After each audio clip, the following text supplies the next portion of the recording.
was after Christmas on the Island of Sodor.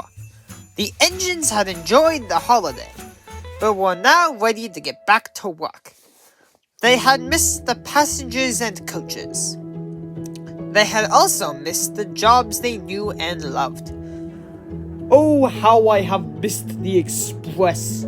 Doesn't it feel great getting back to work, little Percy? Yes, it does, Gordon. I don't know what I would do without my mail train. So long, little Percy. Safe travels. And to you as well, Gordon. Unfortunately, it was a very snowy winter this year, and it was very difficult to work.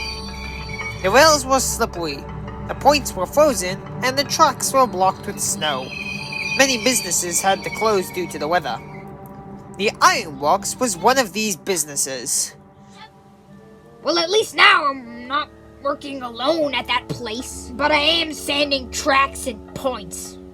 This may not be the most exciting job, Diesel 10, but think about it. Every engine on the railway is counting on you so they can pull their trains. No pressure then, huh? Oh, come on and get moving! The express is already behind because of ice, and now because of you! Stop it, Gordon! You're lucky the trains are even still running. I heard on driver's radio that there's supposed to be a blizzard coming tonight, so we have our work cut out for us. Cheers! More sanding to do. Just what I wanted. You should be happy to have that job. I heard that Ari and Bert got stuck in an avalanche at Falquow Quarry, and were stuck for 2 hours before they were rescued.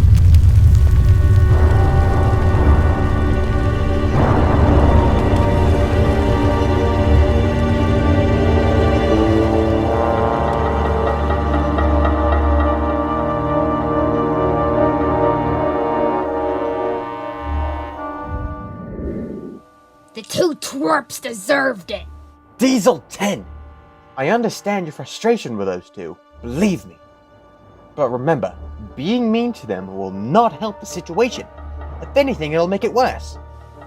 Sheesh, calm down, Edward. I take it back. Now, let's get the express moving. Thank you, Diesel 10. Goodbye, you two.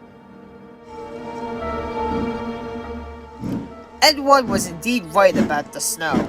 That night the snow fell and fell and fell. That mixed with wind made it a very big mess. Trucks got trapped, roofs caved in, and some engines got stranded. Percy was one of these engines. Ah, nuts. Stuck in the snow. And gonna be late with this mail. This is not my night. I'll phone for help. Don't worry, we'll keep your fire going so you won't freeze. That's good to know. Unfortunately for Percy, help would not be able to show up for a long while. The snow was piling up, causing all sorts of confusion and delay. So Topham had arrived at Timber's sheds, waking up the engines. Wake up, engines! We have lots to do! Oh, come on, sir. It's 4 o'clock in the morning. Can't it wait? No, James, it can't. Now, Gordon, I have already called the workmen in, so they are waiting in the express. Get your snowplow on and look for anyone stuck in the snow. Right, sir. I'm on my way. Edward and Thomas, go down the branch lines and help evacuate some of the towns who have been buried. Yes, sir. Yes, sir. Emily and James, you will help Diesel 10 with the sanding. There are trucks of sand at the Blue Mountain Quarry. Diesel 10 will meet you there. Yes, sir. But, sir, the snow will most definitely ruin my paintwork. And I have to work with a diesel? This is disgusting. I guess I'll have to tell Victor to cancel the new paint and washdown for a certain engine. Please don't do that, sir. I am on my way. So Topham Hatt then went to the shunting yard. It was very busy with engines running back and forth to get the trucks free. And the plows ready. None of the engines were that happy about being woken up, but they knew that if they didn't clear the tracks, then they could lose work. Stanley, Are your snowplows ready? Yes, they are. Rosie, give me a report. I point to Frozen and Shiden flee. But Shiden 1, 2, 4, and 5 clear. Good. Oh, hello, sir. How can I help you? Hello, Stafford. I am checking in to see if we will be able to do any trains. As of now, sir, it looks like the yard will be ready in time for the first train. Excellent. Now, if you'll excuse me, I have to check in with Knapford. Good idea, sir. I will send Rosie if any problems occur. Great idea. See you later. As Sir Topham Hatt made his way to Knapford Station, the snow began to get heavier, and the wind picked up. He was not too thrilled by this. If the weather keeps getting worse, then we may have to stop the trains. And he was right. The engines were having trouble getting through the snow. Edward was struggling on his way to the villages, and Gurdon began to slip down the hills. It was not looking good for the railway. All the engines knew that they could be inside their sheds for weeks if this continued, so they all worked as hard as they could. But it wasn't easy. The snow was too heavy for the smaller engines, who had to find shelter. So Topham Hatt decided to call off all the trains for the day, and told all the engines, except for a few, to head back to their sheds. This is outrageous, having to be shut up in the sheds because of the snow. It is. But what are we supposed to do? The snow is too heavy to move, and the rails are far too dangerous to take trains on. Yes, but why can Gurdon stay in the snow and I can't? James? I mean, a splendid red engine such as myself deserves better than to be stuck in a shed all day.